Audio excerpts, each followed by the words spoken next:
بسم اللہ الرحمن الرحیم ان الحمد للہ والصلاة والسلام علی رسول اللہ اما بعد۔ اللہ تعالیٰ سورہ النوح کی آیت نمبر 10 میں ارشاد فرماتے ہیں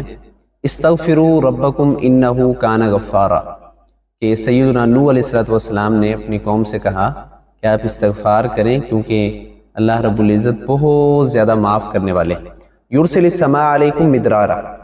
ویمددکم باموال وبنین، اللہ تعالیٰ آسمان سے موسم کے مطابق بارش اتاریں گے اور مال اور اولاد کے ساتھ تمہاری مدد کریں گے۔ وَيَجْعَلْ لَكُمْ جَنَّاتٍ وَيَجْعَلْ لَكُمْ أَنْهَارًا، صرف مال اور دولت نہیں بلکہ اللہ تعالیٰ محل اور باغات بھی عطا فرمائیں گے۔ استغفار یہ انسان کی بنیادی ضرورت ہے اور روح استغفار کے ساتھ معطر ہوتی ہے، اسی لیے آپ دیکھتے ہیں کہ اللہ تعالیٰ نے یہ ارشاد فرمایا ہے نیک لوگوں کی جو عادات ہیں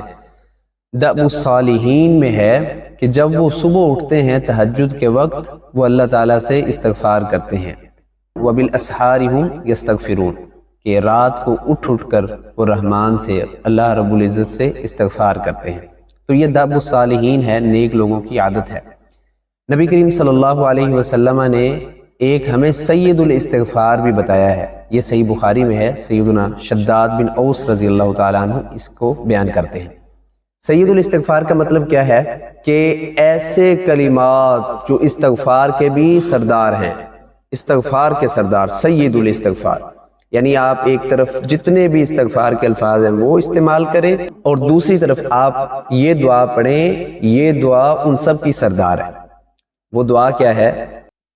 اللہم انت ربی لا الہ الا انت خلقتنی، اے اللہ تو ہی میرا رب ہے، کوئی تیرے علاوہ ایسا نہیں ہے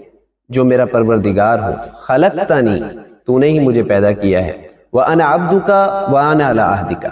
پروردگار میں تیرا غلام ہوں اور میں تیرے عہد پر ہوں، وَوَعْدِكَ مَسْتَطَعْتُ، اور تیرے وعدے پر ہوں، مَسْتَطَعْتُ جتنی میں طاقت رکھتا ہوں، أَعُوذُ بِكَ مِن شَرِّ مَا صَنَعْتُ، پروردگار جو کچھ میں نے کیا اس کے شر سے تیری پناہ چاہتا ہوں، أَبُوءُ لَكَ بِنِعْمَتِكَ عَلَيَّ، پروردگار جتنی تیری نعمتیں ہیں ان سب کا میں اقرار کرتا ہوں، وَأَبُوءُ لَكَ بِذَنبِي، پروردگار اپنے گناہوں کا بھی معترف ہوں، فَاغْفِرْ لِي فَإِنَّهُ لَا يَغْفِرُ الذُّنُوبَ إِلَّا أَنْتَ، اے مالک مجھے معاف فرما دیجئے گا کیونکہ آپ کے علاوہ کوئی نہیں معاف کر سکتا۔ نبی کریم صلی اللہ علیہ وسلم نے فرمایا من قالها من النہار موقنا بها، جس بندے نے دن میں یہ کلمات کہے اور بندے کا یقین تھا ان کلمات پر کہ وہ اللہ کو اپنا پروردگار مانتا ہے، اللہ کو اپنا خالق مانتا ہے اور یہ سمجھتا ہے کہ اللہ تعالیٰ میرے گناہوں کو جانتے ہیں اور اپنے گناہوں کا اظہار اللہ کے سامنے کرتا ہے، تو جو بندہ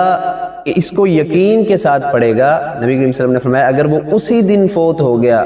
شام ہونے سے پہلے تو اللہ تعالیٰ اس کو جنت میں داخل کر دیں گے۔ اور اسی طرح اگر جس نے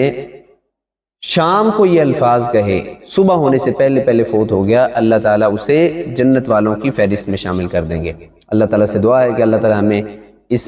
سید الاستغفار کو یاد کرنے کی اور اپنے بچوں کو یاد کروانے کی توفیق عطا فرمائے۔